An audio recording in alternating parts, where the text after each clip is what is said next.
The afternoon sun streamed through the grimy windows of Torrin's Roast House Café, casting long shadows across the worn linoleum floor.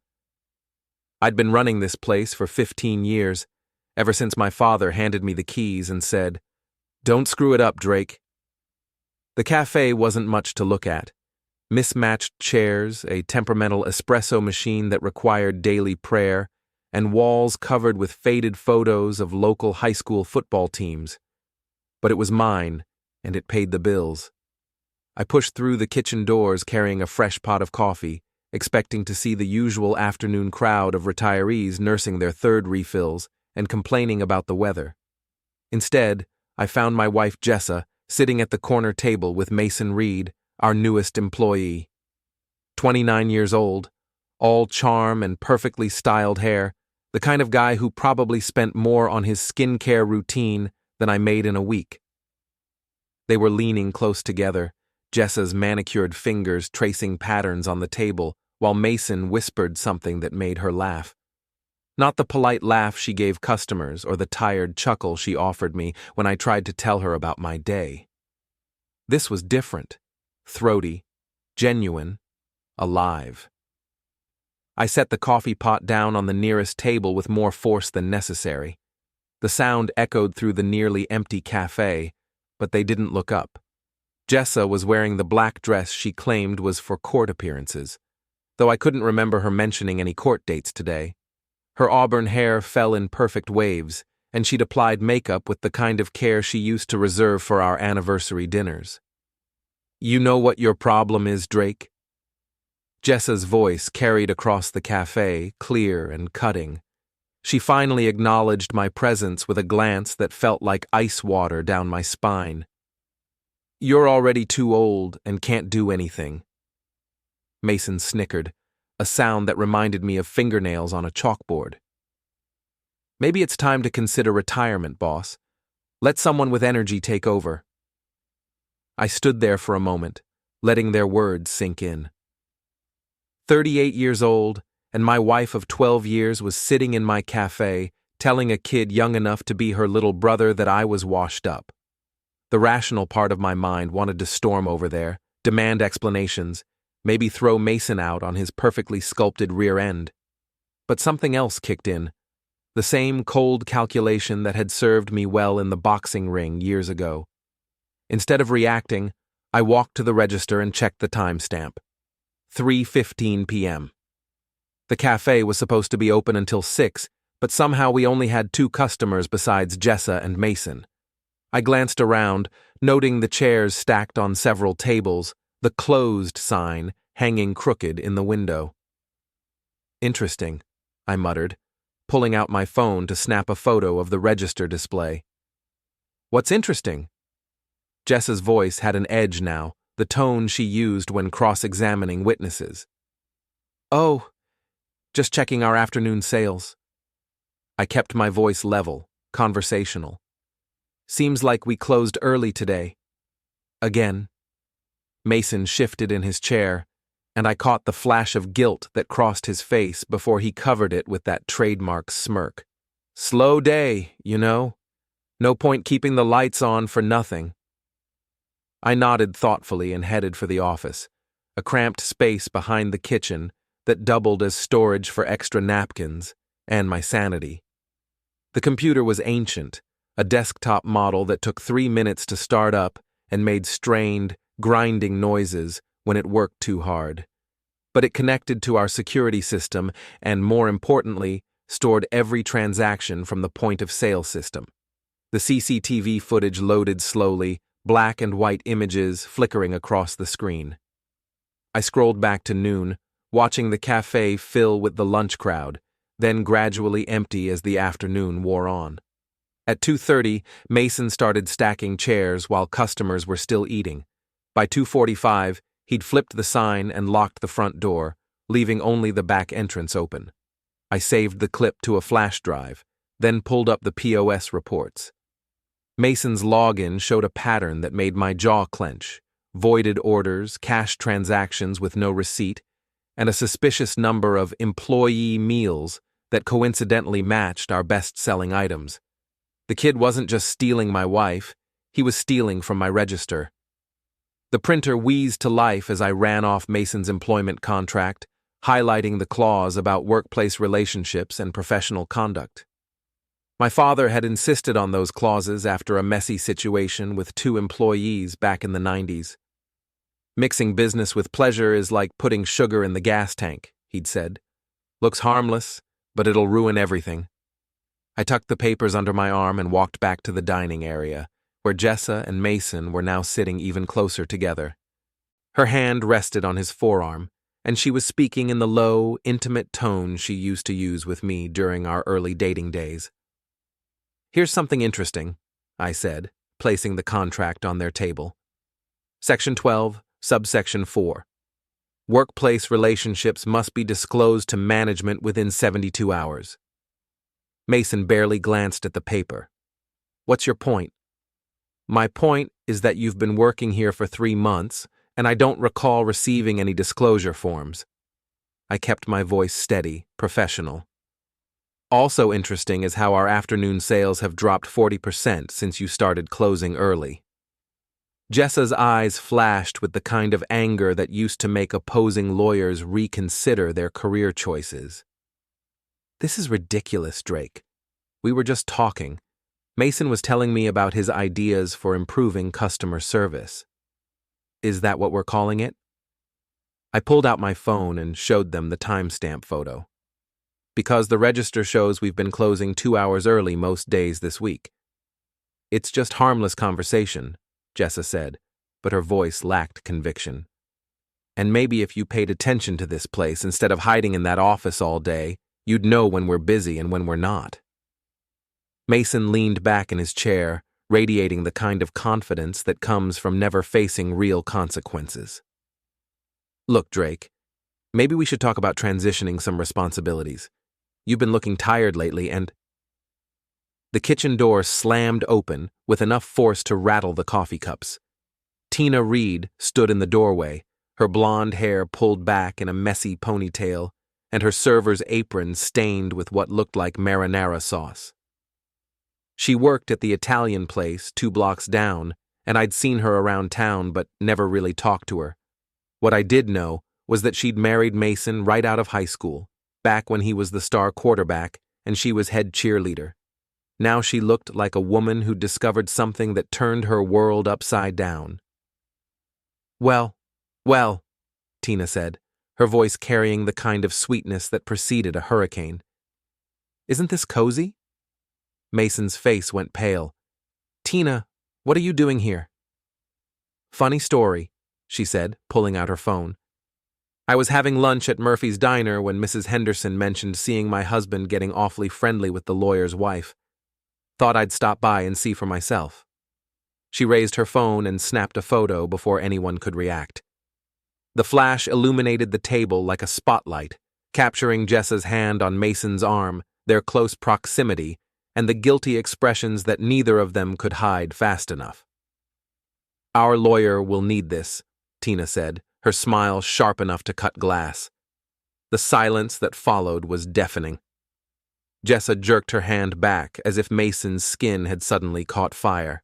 Mason opened and closed his mouth like a fish gasping for air, and I felt something that might have been satisfaction settle in my chest.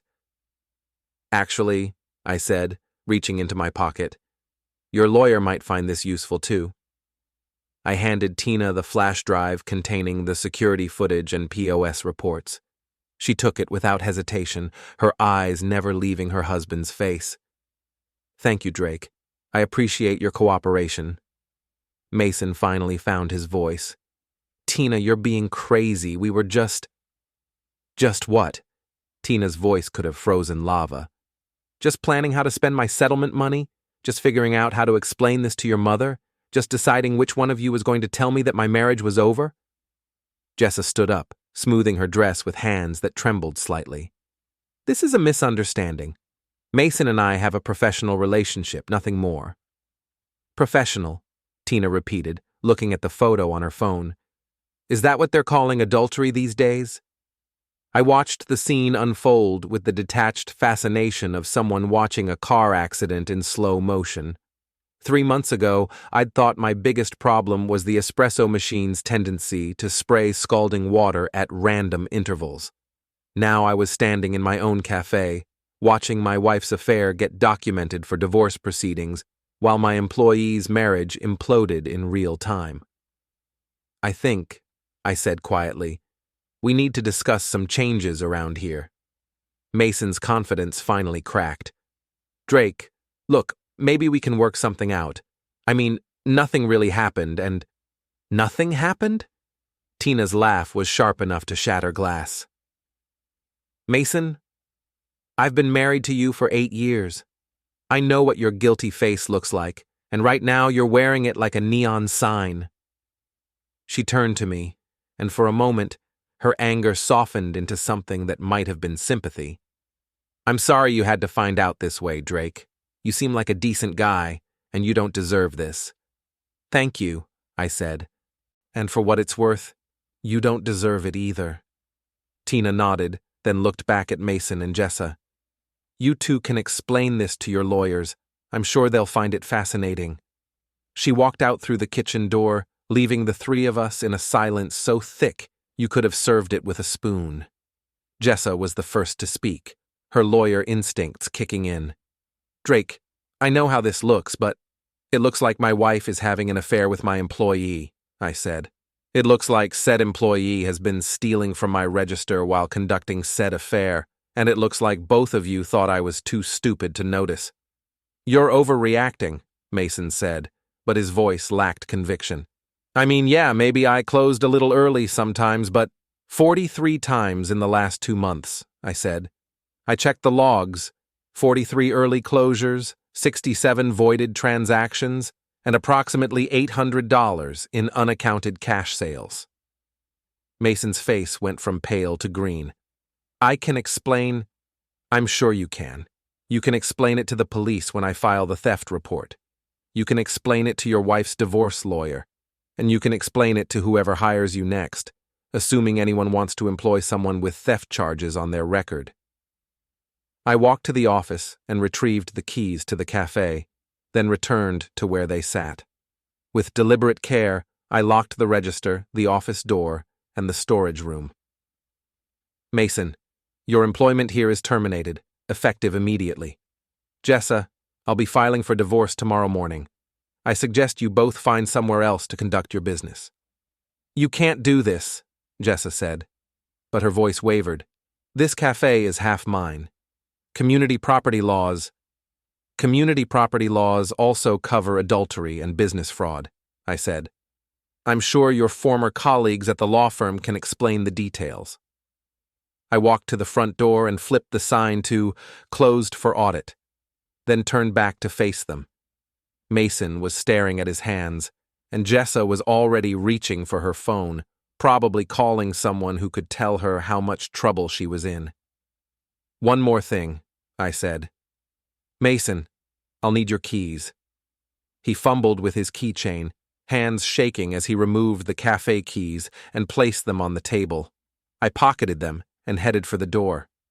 Drake, wait, Jessa called. We need to talk about this rationally. I paused with my hand on the door handle. You know what, Jessa? You were right about one thing. I am getting older, but I'm not too old to protect what's mine, and I'm definitely not too old to make sure you both regret underestimating me. I stepped outside into the afternoon sunshine, leaving them sitting in the cafe that would never be the same. My phone buzzed with a text from my daughter Riley. Dad, are you okay? Someone posted a video of you and Mom arguing. Great. In a town this small, news traveled faster than gossip at a church potluck. By tomorrow, everyone would know that Drake Torrin's wife was cheating on him with the pretty boy from the cafe. They'd shake their heads and make sympathetic noises, but behind my back, they'd whisper about how I should have seen it coming. Maybe they were right. Maybe I should have noticed the signs earlier. The late nights Jessa claimed were work-related, the way she'd started dressing up for simple errands, the sudden interest in improving the cafe's operations. But I'd been focused on keeping the business running, on paying Riley's college tuition, on maintaining the life we'd built together. now that life was crumbling, and I had two choices. I could curl up and let them bury me, or I could fight back. I looked back through the cafe window, where Jessa was gesticulating wildly while talking on her phone, and Mason sat slumped in his chair like a deflated balloon. They thought they'd won, thought they'd outsmarted the old man who couldn't do anything. They were about to learn just how wrong they were. The next morning hit me like a sledgehammer wrapped in legal documents. I'd spent the night in my pickup truck in the cafe parking lot, partly because I needed to make sure Mason didn't try to come back for anything, and partly because I wasn't ready to face the empty house where Jessa and I had pretended to be happy for the last few years. My phone had been buzzing nonstop since 6 a.m., missed calls from Riley, 3 voicemails from Jessa's lawyer, and a string of text messages from people I hadn't heard from in months, all wanting to know if the rumors were true. Small-town gossip moved faster than a grease fire, and apparently Tina Reed had been busy. I unlocked the cafe and went straight to the coffee machine. If I was going to deal with lawyers and family drama, I needed caffeine. The familiar routine of grinding beans and steaming milk helped settle my nerves, even though my hands shook slightly as I worked. The bell above the door chimed, and I looked up to see Sam Mendez walking in. Sam ran the boxing gym where I'd spent most of my 20s, back when I thought I might actually make something of myself in the ring.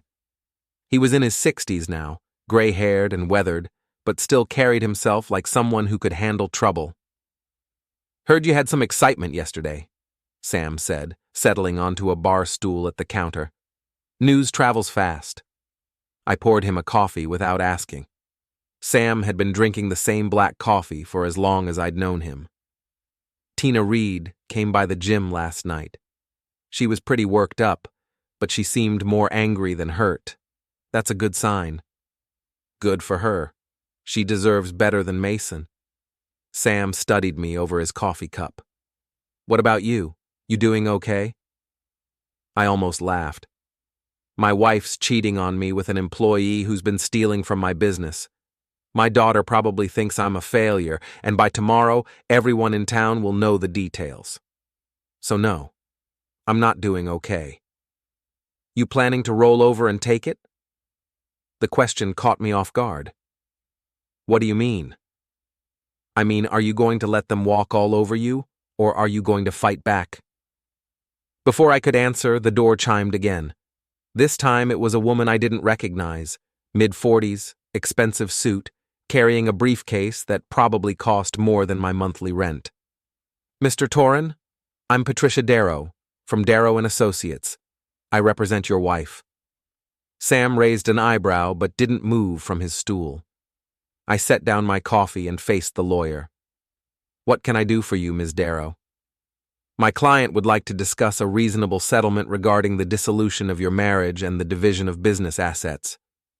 Your client can discuss it with my lawyer." "Mr. Torrin, I think you'll find our offer quite generous. Mrs. Torrin is willing to accept a 50-50 split of all assets, including this establishment, in exchange for a quiet, uncontested divorce." I looked around the cafe, at the mismatched furniture, the faded photos, the espresso machine that required daily maintenance. Jessa had never shown any interest in this place beyond complaining about the long hours and modest income. Now she wanted half of it. 50-50, I repeated. "It's quite fair, considering the circumstances." "The circumstances being that your client was having an affair with my employee?" Ms. Darrow's expression didn't change. "Marital difficulties are unfortunately common, Mr. Torrin. What matters now is reaching an equitable resolution." Sam made a noise that might have been a snort. Ms. Darrow glanced at him, then back at me. "I'll need time to consider the offer," I said. "Of course, but I should mention that Mrs. Torrin is prepared to file for divorce with or without your cooperation. A contested divorce would be expensive and unpleasant for everyone involved." After she left, Sam shook his head. 50-50. That's rich." "Community property laws," I said. "Technically, she's entitled to half of everything we acquired during the marriage." "Even if she was cheating?" "Adultery doesn't affect property division in this state. I looked it up last night. Sam was quiet for a moment, then leaned forward. You know what your problem is, Drake? I'm sure you're going to tell me. You're thinking like a victim instead of a fighter. In the ring, when someone throws a sucker punch, you don't stand there and let them hit you again. You hit back harder. This isn't boxing, Sam. Everything's boxing if you know how to throw a punch. The door chimed again, and I looked up to see Riley walking in. My 19-year-old daughter looked like a younger version of her mother. Same auburn hair, same sharp features, same ability to make me feel guilty with a single glance. Dad, we need to talk. Sam stood up and dropped a $5 bill on the counter. I'll leave you two alone. But Drake, think about what I said. After he left, Riley sat down across from me at one of the small tables. She was wearing her college sweatshirt and the expression she'd perfected as a teenager when she wanted something. So it's true? About Mom and Mason? It's true. And you're getting divorced? Looks that way. Riley was quiet for a moment, picking at a loose thread on her sleeve. Mom says you're being unreasonable. She says it was just a misunderstanding and you're overreacting. What do you think? I think Mom's been acting weird for months. All those late nights, the new clothes, the way she keeps checking her phone. Riley looked up at me. I'm not stupid, Dad. I knew something was going on. Why didn't you say anything? What was I supposed to say? Hey, Dad, I think Mom's cheating on you. Besides, I thought maybe you knew and were just dealing with it. The idea that my daughter had been watching my marriage fall apart while I remained oblivious was almost worse than the affair itself. I'm sorry, Riley. You shouldn't have had to deal with that. It's not your fault. She paused. Well, not entirely. Thanks for the vote of confidence. I'm serious, Dad. Mom's been complaining for years that you don't pay attention to her, that you care more about this place than your family. Maybe if I'd what? Ignored the business that pays your tuition? Pretended not to notice when the bills piled up? Riley's eyes flashed. Maybe if you'd tried to make her happy instead of just assuming she'd stick around forever. The words hit harder than I expected. So this is my fault? I'm not saying it's your fault. I'm saying maybe you both could have tried harder. Before I could respond, my phone rang. The caller ID showed a number I didn't recognize. Torrin's Roast House. Mr. Torrin, this is Detective Martinez with the police department. I understand you filed a report about employee theft? That's right. We'll need you to come in and provide a formal statement. Can you be here this afternoon? I'll be there. After I hung up, Riley stared at me. You called the police on Mason? He stole from the business. That's a crime. Dad, you're going to ruin his life over a few $100s? He ruined his own life when he decided to steal from me and sleep with my wife. Riley stood up, her chair scraping against the floor. This isn't like you. You're usually so reasonable. Maybe reasonable hasn't been working out for me. She headed for the door, then turned back. Mom wants to meet with you tonight. She says there are things you need to know. What kind of things? I don't know. But she seemed scared, Dad. Really scared. After Riley left, I sat alone in the cafe, trying to process everything. Jessa wanted to meet, but she was scared. Scared of what? The divorce proceedings? The police investigation? Or was there something else I didn't know about? My phone buzzed with a text from an unknown number. We need to talk. Meet me at Murphy's Diner at 8. Come alone. Jay. Jessa was being dramatic, but then again she'd always had a flair for the theatrical. I glanced at the clock. It was barely noon, and I already felt like I'd lived through a week's worth of drama. The bell chimed again, and Tina Reed walked in. She looked better than she had yesterday. Her hair was styled, and she'd traded the stained apron for jeans and a sweater that brought out her green eyes. Hi, Drake. I hope you don't mind me stopping by. Not at all. Coffee? Please. I poured her a cup and added cream without asking. She looked like a cream and sugar type. I wanted to thank you for yesterday. For the evidence, I mean. My lawyer says it'll make the divorce much simpler. I'm glad I could help. Also, I wanted to apologize. For Mason, I mean. I know this is hard for you, too. I studied her face, looking for signs of the devastation I'd expect from someone whose marriage had just imploded. Instead, she seemed almost relieved. Can I ask you something, Tina? Sure. How long did you know? She was quiet for a moment, stirring her coffee thoughtfully. About Mason and your wife? I suspected for about a month, but Mason's been cheating on me for years. Different women, different excuses, but always something. Why did you stay? Same reason most people stay in bad marriages, I guess. Fear, habit, hope that things would change. She looked up at me. What about you? Did you know about Jessa? I suspected something was wrong, but I thought it was work stress. She's been putting in long hours, taking on bigger cases. I figured she was just focused on her career. Maybe she was. Maybe Mason was just a distraction.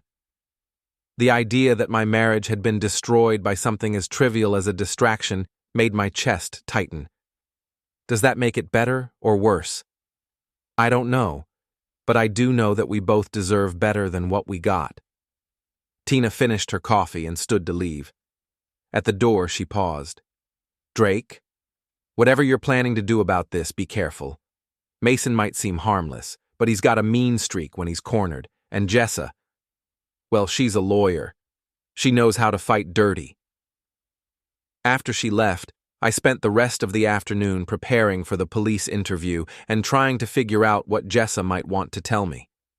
The cafe remained empty except for a few regulars who came in for their usual orders and left without mentioning the drama.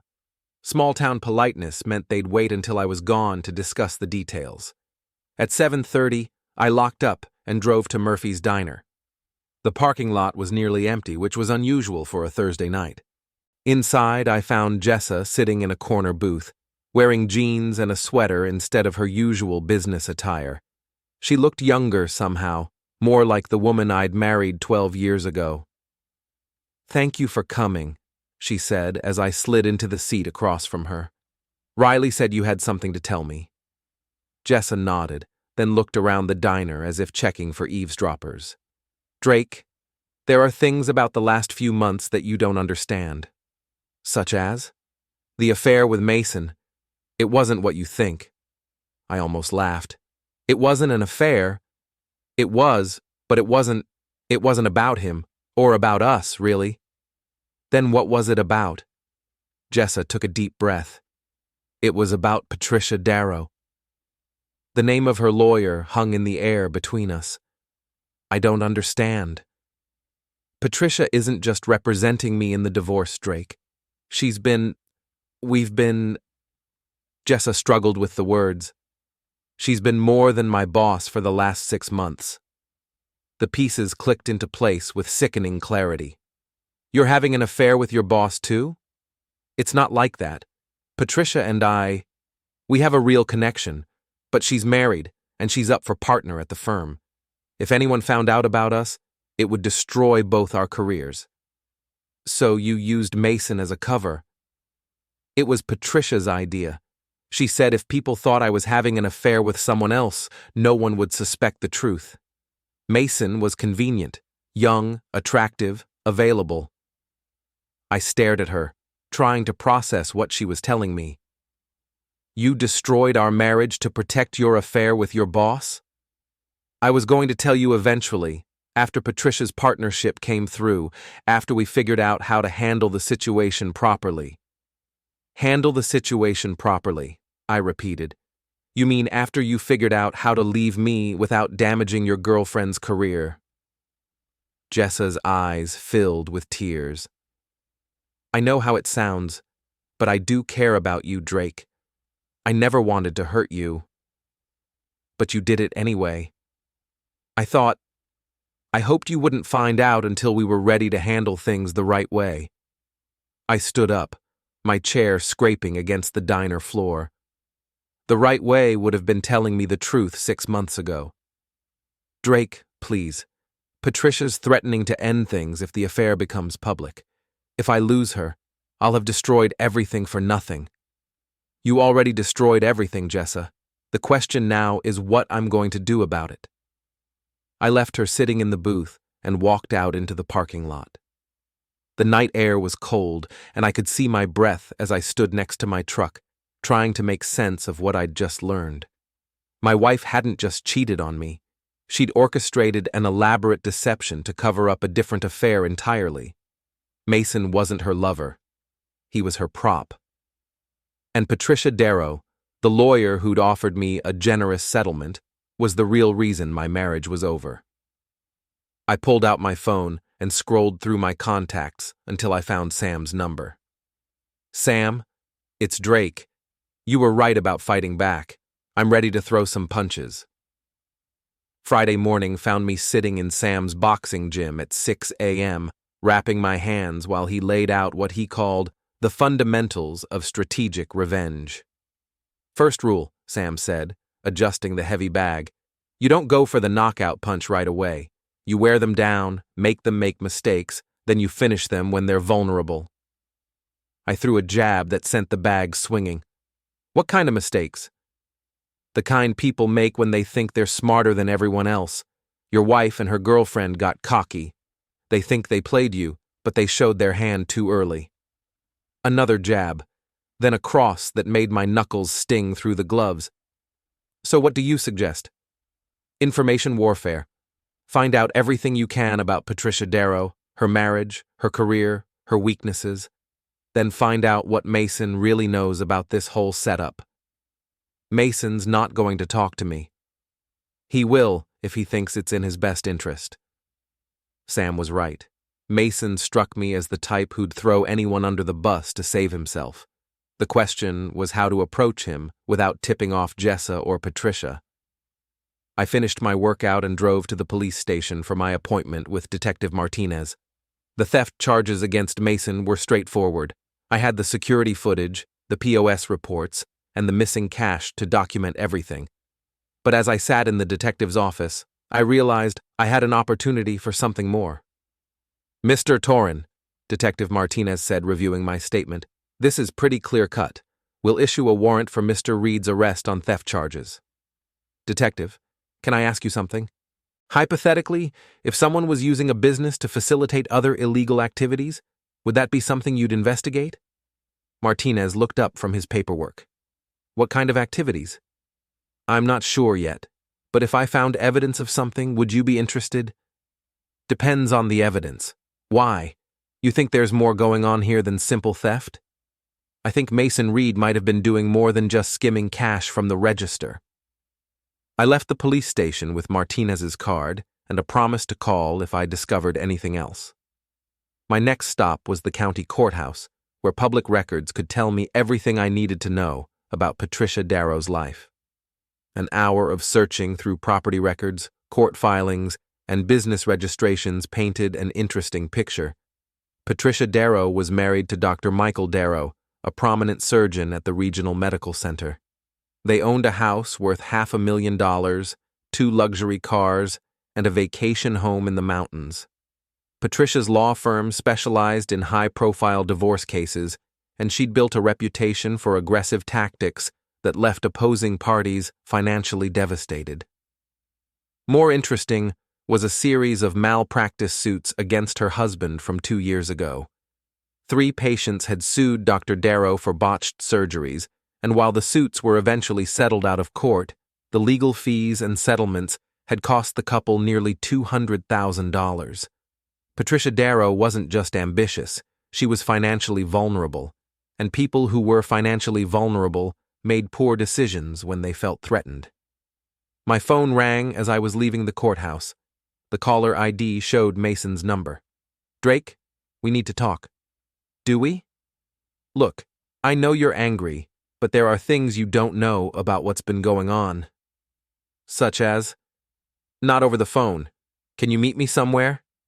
I thought about Sam's advice regarding strategic patience. Where? The old warehouse district, behind Murphy's Auto Parts, 1 hour.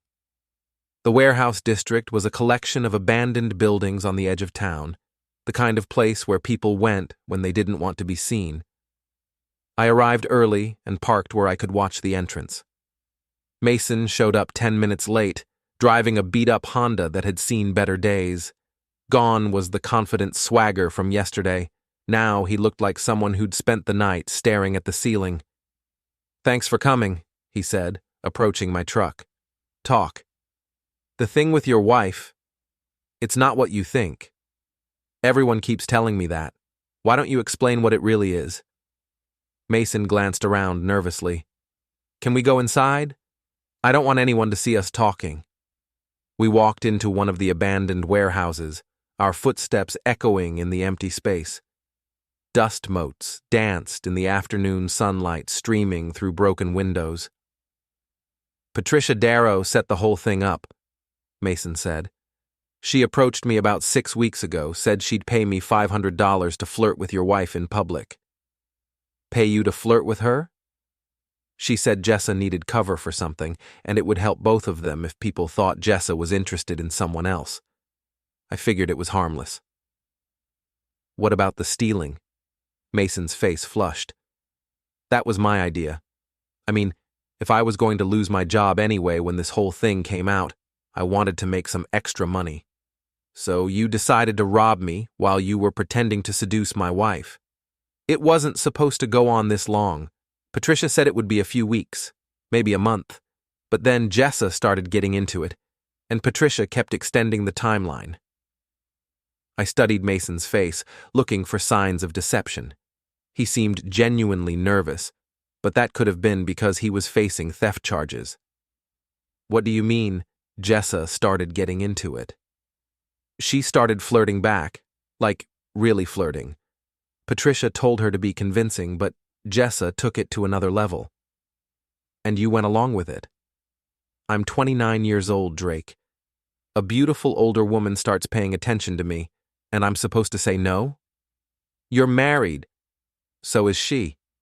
The casual way he dismissed both our marriages made my hands clench into fists, but I forced myself to stay calm. I needed information more than I needed the satisfaction of hitting him. "Tell me about Patricia's plan." "I don't know all the details, but she's been having Jessa work late, take on extra cases, travel to other cities for depositions. Jessa thought it was because Patricia was grooming her for partnership. But it wasn't? Patricia's been using Jessa's travel as cover for her own affairs. While Jessa was in meetings in other cities, Patricia was meeting with someone else. Who? I don't know. But whoever it is, they've been meeting at hotels, private clubs, places where lawyers and doctors hang out. The pieces were starting to form a picture, but I needed more information. "Mason, I want you to do something for me." "I'm not sure I should." "You're facing theft charges that could result in jail time. You're getting divorced. And unless I'm mistaken, Patricia Darrow is planning to throw you under the bus to protect herself and Jessa." Mason's face went pale. "What do you mean?" "I mean, when this all comes out, who do you think is going to take the blame? The respected lawyer and the ambitious associate, or the young employee who was stealing from his boss?" "But Patricia paid me." "Can you prove that? Do you have any documentation of her payments? Any witnesses to your conversations?" Mason's silence was answer enough. "Here's what's going to happen," I continued. "You're going to help me find out exactly what Patricia Darrow has been up to. In exchange, I'll consider not pursuing the theft charges." "You'd do that? If you help me bring down the people who really deserve it?" Mason was quiet for a long moment, weighing his options. Finally, he nodded. "What do you need me to do?" "I need you to contact Patricia. Tell her you're worried about the police investigation, that you think I might have evidence of your arrangement with her. See how she reacts. And if she tries to deny everything, then we'll know she's planning to sacrifice you to protect herself." Mason agreed to make the call that evening and report back to me. As we prepared to leave the warehouse, he turned back. "Drake, for what it's worth, I'm sorry about your marriage. Jessa really did seem to care about you, at least at first. At first? Before Patricia got her claws into her, Patricia has this way of making people feel like they need her approval for everything. Jessa started changing after she began working closely with her. I drove home thinking about what Mason had told me. If he was telling the truth, then Jessa wasn't just cheating, she was being manipulated by someone who saw her as a useful tool. That didn't excuse her choices, but it added another layer to the situation. My house felt different when I walked in. Jessa had been by to collect some of her things, and the spaces where her belongings used to be seemed to echo with absence. I poured myself a drink and sat in my recliner, staring at the wedding photo on the mantel. We'd looked so happy that day. Young, optimistic, convinced that love was enough to overcome any obstacle. Now I wondered if we'd ever really known each other at all. My phone rang. It was Riley. "Dad? I heard about Mason getting arrested. News travels fast. Are you okay?" "I'm fine, sweetheart. Mom called me. She's really upset. She says you're trying to destroy her career." "Your mother made her own choices, Riley. I'm just making sure there are consequences." "But what if she loses her job? What if she can't afford her apartment?" "Then maybe she should have thought about that before she decided to have affairs with multiple people." Riley was quiet for a moment. Multiple people? I realized I'd said too much. "It's complicated, honey." "Dad, what's really going on? And don't tell me it's just about Mason, because I know there's more to this story." I looked at the wedding photo again, at our young, hopeful faces. "Your mother fell in love with someone else, someone who convinced her that our marriage was just an obstacle to overcome." "Who?" "Her boss." The silence on the other end of the line stretched for nearly a minute. Finally, Riley spoke. "Patricia Darrow? You know her?" "Mom brought her to my college graduation last spring. She was intense. Very focused on Mom, very interested in our family situation." "What do you mean?" "She asked a lot of questions about you, about the cafe, about whether Mom was happy. At the time, I thought she was just being friendly. But now? Now I think she was doing reconnaissance." After Riley hung up, I sat in the growing darkness, thinking about Patricia Darrow's long-term strategy. She'd identified Jessa as a target, learned about our marriage, then systematically worked to destroy it while using Jessa to advance her own agenda. My phone buzzed with a text from Mason. "Called Patricia. You were right. She's planning to throw me under the bus. Meet tomorrow morning?"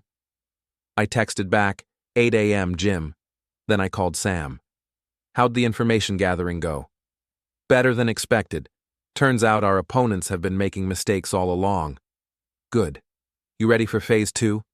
"What's phase 2? "We start hitting back." Saturday morning at the gym, Mason looked like he'd aged 5 years overnight. His usually perfect hair was disheveled, and he kept glancing at the door as if expecting someone to burst in and arrest him. "Patricia wants to meet with me tonight," he said, unwrapping his hands after a half-hearted session with the speed bag. "She says we need to coordinate our stories about what happened." Sam looked up from the weight bench where he'd been pretending not to listen. "Sounds like she's worried." "She should be," I said. "What exactly did she say when you called her?" Mason pulled out his phone and scrolled through his messages. "She texted me after we talked. Look at this." He showed me the screen. "We need to discuss the situation before it gets out of hand. Meet me at the Riverside Hotel tonight at 9, room 412. Tell no one about this meeting." "Room 412, Sam repeated. "Interesting choice. Hotel rooms make it hard for people to record conversations." I studied the message. "Or she's planning to meet with someone else and wants Mason there as a witness." "What do you mean?" "Think about it. Patricia's been using hotel rooms for secret meetings. She tells Mason to meet her at a hotel room at a specific time. Either she's planning to have him eliminated as a threat, or she's planning to use him as evidence against someone else." Mason's face went pale. You think she's setting me up? I think Patricia Darrow is a lawyer who specializes in destroying people's lives, and you're a loose end that could expose her affair with my wife. Sam stood up and walked over to us. You know what you need to do, right? Record the conversation, I said. Exactly. But more than that, you need to find out who else she's been meeting with. Mason, when you go to that hotel tonight, you're going to arrive early and see who else is in room 412. What if it's just her? Then you record whatever she tells you and hope it's enough to bury her. We spent the next hour planning Mason's approach to the meeting. He would arrive at the hotel at 8:30 and watch the room from the lobby. If anyone else was there, he'd document it. If Patricia was alone, he'd go up at 9 as planned, with his phone recording everything. What about after the meeting? Mason asked. If she realizes I'm working with you, she'll destroy me. She's already planning to destroy you, I pointed out. At least this way, you have a chance to take her down with you. After Mason left, Sam and I sat in his office planning our next moves. You realize this could backfire, Sam said. If Patricia's as smart as you think she is, she might have anticipated this. Maybe. But she's also arrogant, and arrogant people make mistakes when they feel pressured. What's your endgame here, Drake? Let's say you expose Patricia's affairs, destroy her career, maybe even her marriage. What then? I thought about the question. Then Jessa learns what it feels like to lose everything, because someone else made selfish decisions. And that'll make you feel better? I don't know, but it'll make us even. That afternoon, I drove to the Riverside Hotel and spent some time in the lobby, getting familiar with the layout. It was the kind of place that catered to business travelers and discreet meetings, expensive enough to keep out casual visitors, but not so exclusive that people would remember individual guests. Room 412 was on the 4th floor, at the end of a hallway that offered privacy from the elevators, perfect for someone who wanted to conduct business without being observed. At 8 p.m., I positioned myself in the hotel bar with a clear view of the lobby and elevators. Mason arrived at 8:20, looking nervous but determined. He took a seat near the front desk, where he could watch the elevator bank. At 8:40, Patricia Darrow walked in. She was alone, dressed in a dark business suit that made her look like she was attending a funeral. She went straight to the elevators without stopping at the front desk. At 8:50, a man in his 60s entered the lobby. Well-dressed, confident bearing, expensive watch. He looked around carefully before approaching the elevators. I recognized him from the photos I'd found during my courthouse research. Dr. Michael Darrow, Patricia's husband. My phone buzzed with a text from Mason. Her husband just went up. What do I do? I texted back, wait 5 minutes, then go up. Record everything. Whatever was happening in room 412, it wasn't what any of us had expected. Patricia wasn't meeting with a lover. She was meeting with her husband.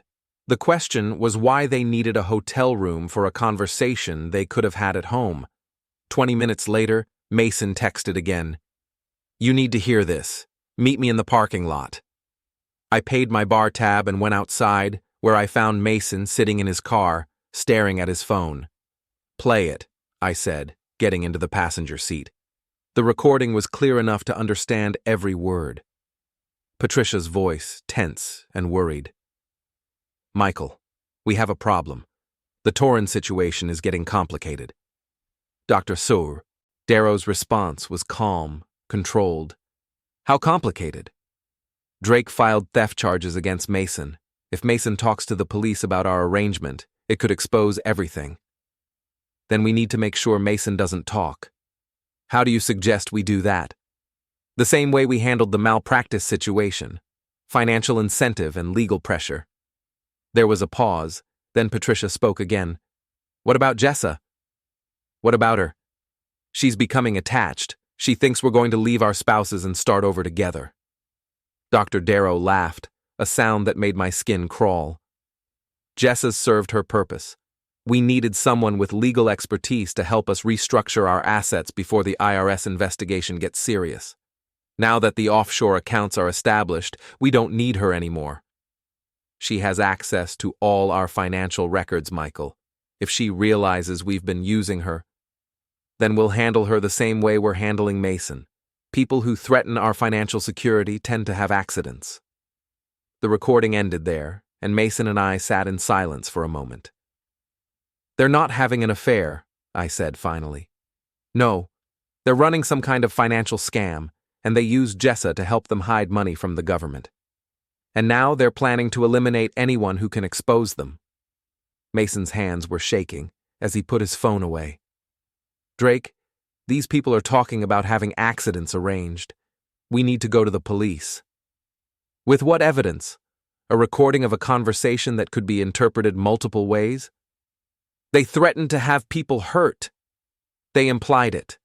That's not the same thing legally. I thought about what we'd learned.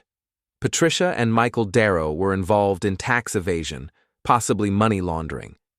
They'd manipulated Jessa into helping them restructure their assets, probably by convincing her that she was helping with legitimate legal work. And now they were planning to eliminate the witnesses to their crimes. Mason, I need you to do something else for me. I think I've done enough. I need you to call Jessa and warn her. Warn her about what? That her girlfriend and the girlfriend's husband are planning to throw her under the bus.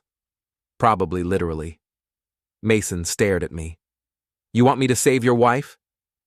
I want you to save the mother of my daughter. Whatever Jessa did to our marriage, she doesn't deserve to be eliminated by a couple of white-collar criminals. What if she doesn't believe me? Then at least we tried. Mason made the call while I listened on speaker. Jessa answered on the second ring. Mason, what do you want? Jessa, you need to listen to me carefully. Patricia and her husband are planning to betray you. What are you talking about? They've been using you to help them hide money from the government, and now they're planning to eliminate anyone who can expose them. There was a long pause. That's ridiculous. Patricia loves me. Patricia loves her financial security. You're just a tool she used to protect it. I don't believe you. Then ask her about the offshore accounts. Ask her about the malpractice settlements that were never reported to the IRS. Ask her why her husband was in the hotel room tonight when she told you she was meeting with me. Another pause, longer this time. How do you know about... Because I was there, Jessa. I recorded the whole conversation. You're lying. Mason looked at me and I nodded. He played a portion of the recording, the part where Patricia and Michael discussed Jessa's usefulness. When it ended, the silence on the other end of the line was deafening. Jessa, Mason said finally, I need to think. Her voice was small, defeated. You need to disappear, I said, taking the phone. These people are dangerous, and you know too much about their business. Drake, is that you? It's me. Why are you helping me, after everything I've done? Because despite everything you've done, I don't want Riley to lose her mother. Jessa started crying, soft sobs that made my chest tighten despite everything that had happened between us. I'm so sorry, Drake. I thought Patricia cared about me. I thought I was building a new life. Where are you right now? At my apartment. Pack a bag and leave. Tonight. Don't tell anyone where you're going and don't use credit cards or your phone. Where am I supposed to go? Anywhere but here, at least until we figure out how to handle this situation. After Jessa hung up, Mason and I sat in his car, trying to process what we'd learned. So what now? He asked. Now we take everything we know to Detective Martinez and hope he believes us. And if he doesn't? Then we better hope Jessa took my advice and got out of town. As we drove toward the police station, I thought about the conversation we'd recorded. Patricia and Michael Darrow weren't just cheaters or embezzlers. They were people who casually discussed arranging accidents for anyone who threatened their financial security. Jessa might have destroyed our marriage, but she'd done it because she thought she was in love. The Darrows had destroyed lives as a business strategy. It was time to return the favor. Detective Martinez listened to our recording 3 times before he spoke. His expression grew darker with each replay, and by the end, he was taking notes furiously. "This is serious," he said finally. "If what you're telling me is accurate, we're looking at tax evasion, money laundering, and conspiracy charges, possibly worse." "What about the threats against Jessa and Mason?" I asked. "Implied threats are harder to prosecute, but combined with the financial crimes, it paints a picture of people who are willing to do anything to protect their interests." Martinez picked up his phone and made a call. "I need to speak with someone from the Federal Task Force on Financial Crimes. We may have a situation that requires federal involvement." While we waited, Mason paced the small interview room like a caged animal. "What if they realize we recorded them? What if they come after us before the police can arrest them?" "Then we better hope the federal agents work fast," I said. An hour later, we were joined by Agent Sarah Chen from the FBI's White-Collar Crime Division. She was younger than I'd expected, probably in her early 30s, but she had the kind of focused intensity that made me think she was very good at her job. "Gentlemen, I've reviewed your evidence, and I have some questions. Mr. Reed, you said Patricia Darrow paid you to create a fake affair with Mrs. Torrin. Do you have any documentation of those payments?" Mason shook his head. "Cash payments. She said it was better to keep things simple. Mr. Torrin, your wife had access to the Darrow's financial records through her work at the law firm. Do you know if she kept copies of any documents?" "I don't know, but she's been working from home a lot lately. She might have files at her apartment." Agent Chen made a note. "We'll need to secure those documents before the Darrows realize we're investigating them." "There's a problem," I said. "I told Jessa to leave town tonight. She's probably already gone." "Why did you do that?" "Because I thought her life was in danger." Agent Chen was quiet for a moment, then picked up her phone. "I need a team at the Riverside Hotel, room 412. Surveillance only. Don't approach the subjects." After she hung up, she turned back to us. "The Darrows are still at the hotel. We're going to monitor them while we try to locate your wife and secure any evidence she might have." "What do you need us to do?" "Go home. Act normal. Don't contact the Darrows or anyone associated with them. If they approach you, call me immediately." Agent Chen handed us her business card and escorted us out of the police station. In the parking lot, Mason looked like he was about to collapse. "This is insane," he said. 24 hours ago, my biggest problem was theft charges. Now I'm a federal witness in a money laundering case. At least you're a witness instead of a victim." "What do you think happened to Jessa?" I looked up at the stars, thinking about my wife driving through the night toward an uncertain future. I think she's scared and alone and probably wondering how her life fell apart so quickly. "Do you think she'll be okay?" "I don't know, but I hope so." The next morning, I woke up to my phone ringing. The caller ID showed Riley's number. "Dad, have you seen the news?" "What news?" "Turn on Channel 7. I found the remote and switched to the local news station. The anchor was standing outside the Riverside Hotel, speaking into a microphone, while police cars and federal agents swarmed the building behind her. "Arrested early this morning on charges related to tax evasion and money laundering. Dr. Michael Darrow and attorney Patricia Darrow are being held pending federal charges that could result in decades in prison." The camera showed Patricia and Michael being led away in handcuffs. Patricia's perfect composure had cracked. She looked disheveled and defeated, nothing like the confident lawyer who'd threatened me 2 days ago. "Dad, are you there?" "I'm here." "Did you know about this?" I suspected something was wrong. "The news says they were stealing money from clients and hiding it offshore. They mentioned Mom's law firm." "Riley, there are some things about your mother's situation that you need to know." I spent the next hour explaining everything: the fake affair with Mason, Patricia's manipulation of Jessa, the recorded conversation, and the federal investigation.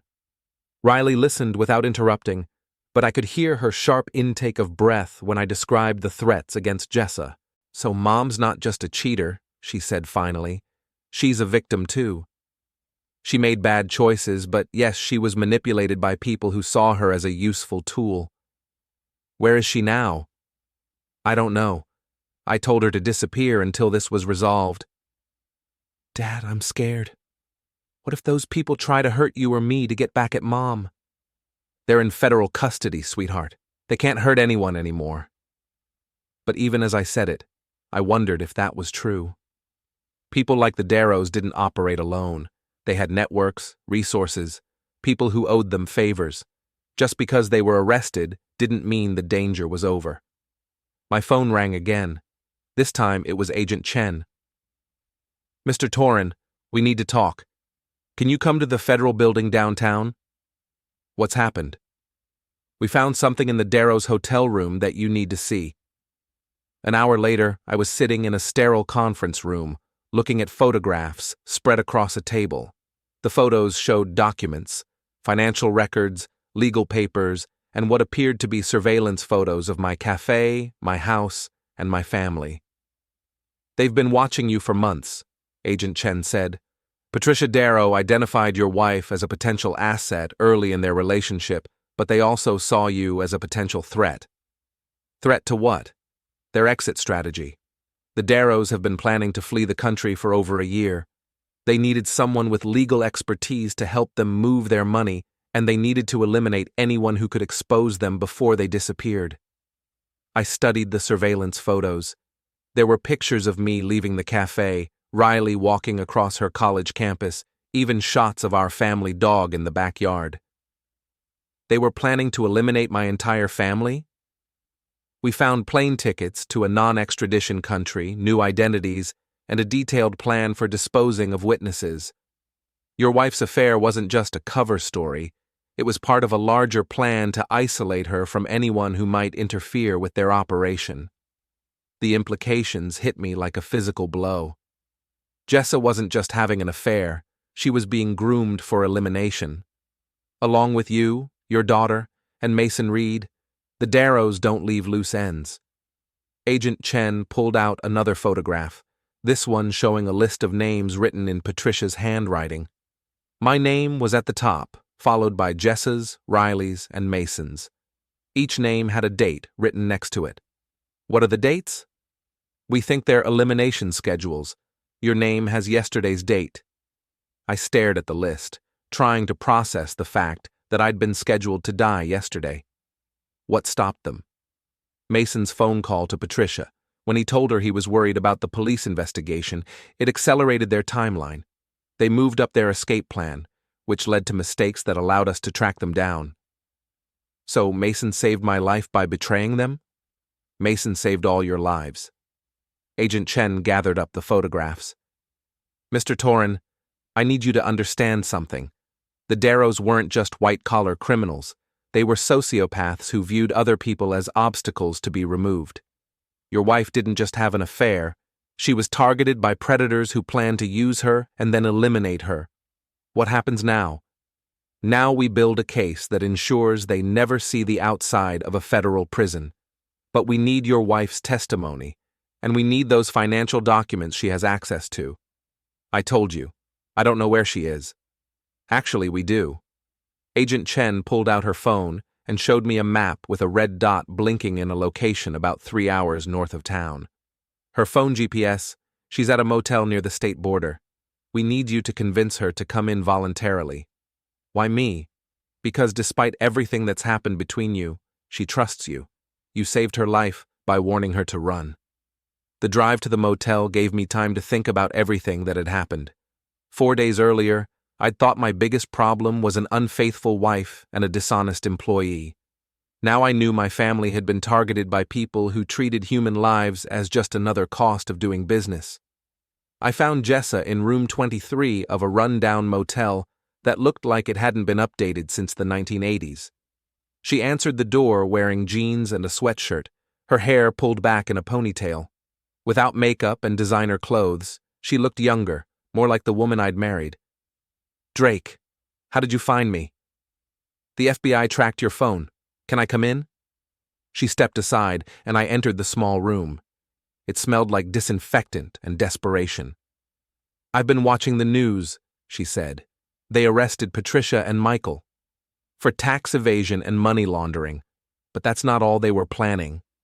I showed her the photographs Agent Chen had given me, the surveillance pictures, the elimination list, the escape plan. They were going to eliminate us, she said, her voice barely above a whisper. All of us. You, me, Riley, Mason. We were loose ends in their exit strategy. Jessa sat down on the bed, staring at the photos. I thought Patricia loved me. I thought we were building a life together. You were a tool, Jessa, a means to an end. I destroyed our marriage for nothing. You destroyed our marriage because you were lonely, and someone offered you what felt like love and excitement. Patricia Darrow is a sociopath who's very good at manipulation.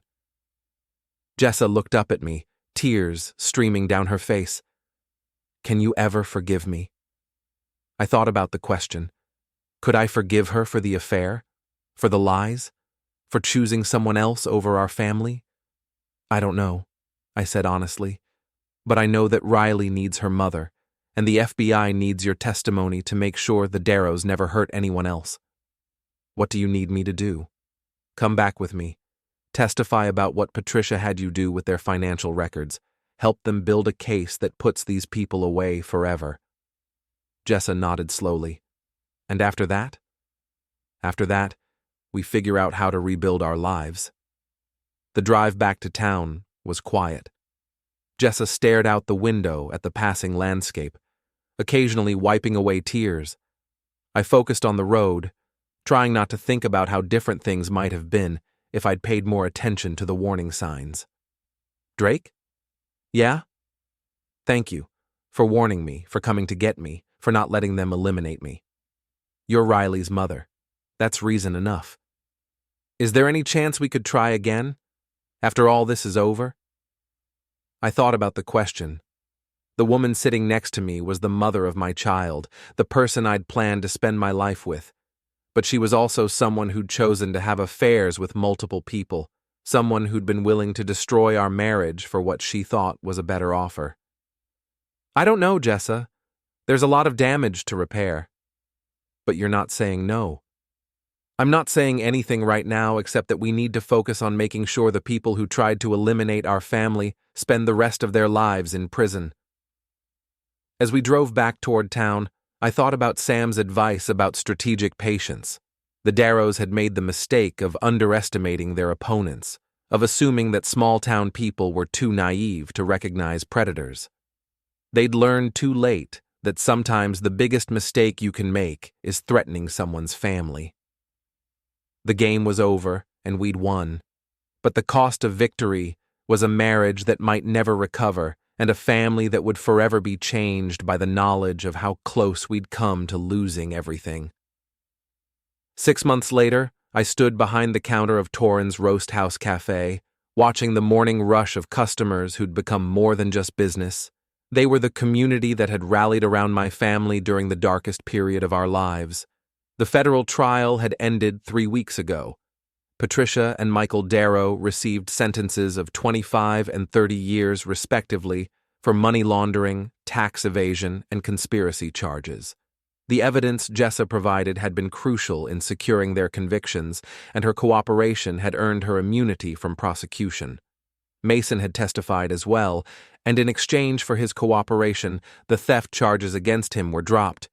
He'd moved to another state to start over, sending me a letter of apology that I'd read once and then filed away.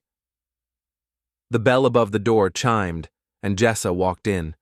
She came by every morning now, not as my wife, but as Riley's mother, and someone trying to rebuild her life. We were seeing a counselor together, working through the damage that had been done to our marriage. Some days were better than others. Coffee? I asked. Please. I poured her usual, cream and sugar, the same order she'd been making for 12 years. Some things didn't change, even when everything else fell apart. Riley called last night, she said. She's coming home for the weekend. Good, I miss having her around. Drake, I've been thinking about what Dr. Peterson said yesterday, about forgiveness and moving forward. Dr. Peterson was our counselor, a patient woman who specialized in helping couples recover from infidelity. She'd been working with us to rebuild trust and communication, though she'd warned us that there were no guarantees. What about it? I know I don't deserve another chance. I know I destroyed something precious because I was selfish and stupid and vulnerable to manipulation. Jessa, let me finish. I also know that you saved my life, and Riley's life, and probably Mason's life too. You could have let Patricia and Michael eliminate me and solved all your problems at once. That's not who I am. I know. That's why I fell in love with you in the first place, and it's why I'm hoping you might consider falling in love with me again. I looked at her across the counter, really looked at her. The past 6 months had changed her. The designer clothes were gone, replaced by simple outfits that suited her better. The perfectly styled hair had given way to a more natural look. Most importantly, the calculating expression she'd worn during her affair had been replaced by something that looked like genuine remorse. I'm willing to try, I said, but it's going to take time. I have time. And there will be rules, complete transparency, counseling, rebuilding trust, one day at a time. Whatever it takes. The bell chimed again, and Sam walked in, followed by Tina Reed. Over the past few months, Sam had become a regular customer, and Tina had started working part-time at the Café. Her divorce from Mason had been finalized, and she'd proven to be excellent with customers and surprisingly good at managing the books. "Morning, boss," Tina said, tying on her apron. "Ready for the breakfast rush?" "Always."